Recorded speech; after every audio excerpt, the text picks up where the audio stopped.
প্রায় ১৭ ঘণ্টার চেষ্টার পর সকালে নিয়ন্ত্রণে এসেছে চট্টগ্রাম রপ্তানি প্রক্রিয়াজাতকরণ অঞ্চল সিইপিজেড এর পোশাক কারখানার ভয়াবহ আগুন।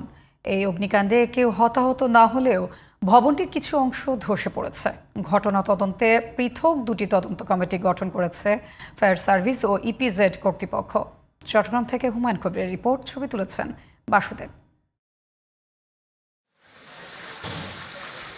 ইপিজেডের Adam caps and textile limited কারখানার ভবনটি এখন পোড়া স্থাপনা।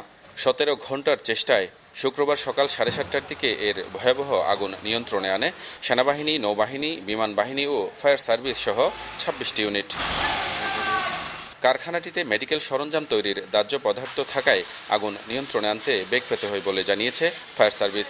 অ্যাপ্রনগুলো থাকে, অন্যান্য কিছু থাকে, এই পিপিইগুলো তো আপনার হয়তো পুড়ে এটা মানে বাই প্রোডাক্ট আরেকটা রাসায়নিক দ্রব্য হতে পারে, যার কারণে এটা সময় লেগেছে।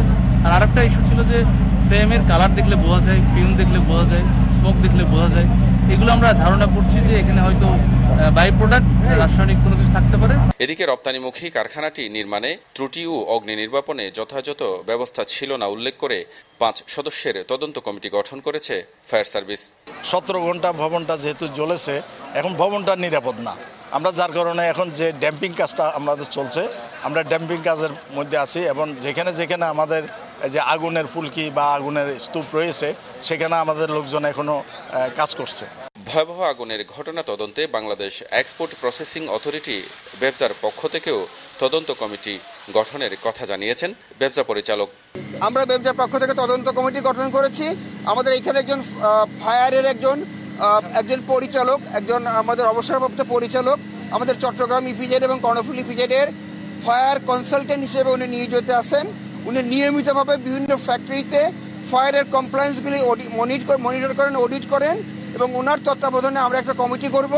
চট্টগ্রাম রপ্তানি প্রক্রিয়াজাতকরণ অঞ্চল সিইপিজেডের অ্যাডাম ক্যাপস অ্যান্ড টেক্সটাইল লিমিটেডের কারখানাটিতে জিহং মেডিকেল কোম্পানির গোদাম ছিল। বৃহস্পতিবার দুপুর ২টার পর সেখানে আগুনের সূত্রপাত হয়। Humayun Kabir, GTV news, Chittagong.